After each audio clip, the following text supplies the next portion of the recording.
The United States signed a deal with Taliban insurgents on Saturday that could pave the way toward a full withdrawal of foreign soldiers from Afghanistan over the next 14 months and represent a step toward ending the 18-year-old war in the nation.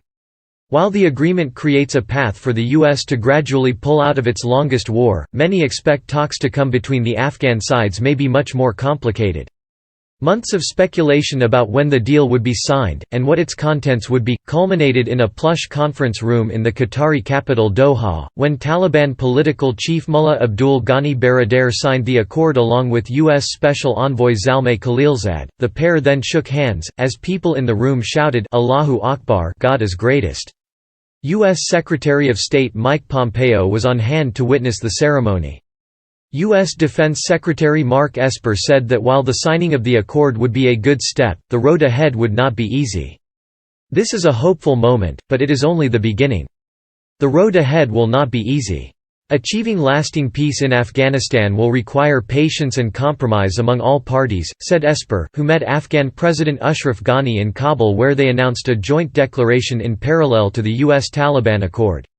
The U.S. said it is committed to reducing the number of its troops in Afghanistan to 8,600, from the current 13,000, within 135 days of signing the deal, and working with its allies to proportionally reduce the number of coalition forces in Afghanistan over that period, if the Taliban adhere to their commitments. A full withdrawal of all U.S. and coalition forces would occur within 14 months of this deal getting signed, if the Taliban hold up their end of the deal, the joint statement said. For U.S. President Donald Trump, the Doha deal represents a chance to make good on his promise to bring U.S. troops home.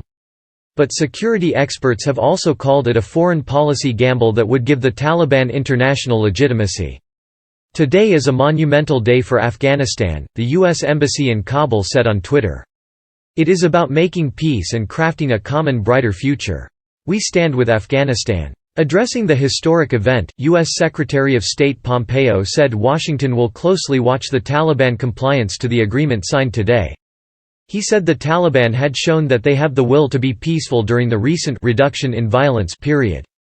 He cautioned, however, that the agreement will mean nothing if concrete actions are not taken on commitments and promises.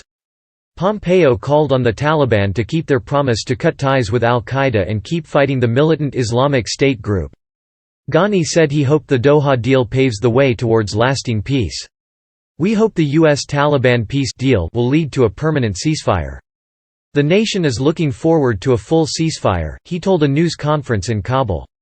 The Afghan government said it stood ready to negotiate and conclude a ceasefire with the Taliban, and it affirmed its support for the phased withdrawal of U.S. and coalition forces subject to the Taliban's fulfillment of their commitments.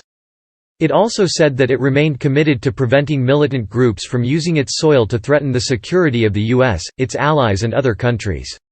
Separately, NATO pledged to adjust the coalition troop levels in the first phase too, bringing down NATO's numbers to about 12,000 from roughly 16,000 troops at present.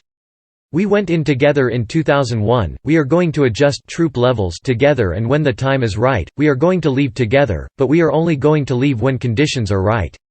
NATO Secretary-General Jens Stoltenberg, who was in Kabul on Saturday, told reporters. Hours before the deal, the Taliban ordered all their fighters in Afghanistan to refrain from any kind of attack, for the happiness of the nation. "The biggest thing is that we hope the U.S. remain committed to their promises during the negotiation and peace deal," said Zabullah Mujahid, a spokesman for the hardline militant group. "For millions of Afghans, the deal represents some hope for an end to years of bloodshed. Peace is extremely simple and my country deserves it. Today is the day when maybe we will see a positive change," said Javed Hassan, 38, a school teacher living on the outskirts of Afghan capital Kabul. Hassan's children were killed in a bomb blast carried out by the Taliban in 2018.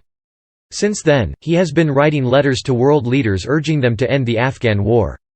Pakistan welcomed the signing of the U.S.-Taliban agreement. Foreign Minister Shah Mahmood Qureshi, who was present at the signing ceremony, in his remarks to the media after the event said that the accord carried immense importance, both in symbolism and substance, for Afghanistan, the region and beyond, a Foreign Office statement said. He said the deal reflected a significant step forward by the U.S. and the Taliban in advancing the ultimate aim of peace and reconciliation in Afghanistan. He expressed the hope that Afghan parties will now seize this historic opportunity and work out a comprehensive and inclusive political settlement for peace and stability in Afghanistan.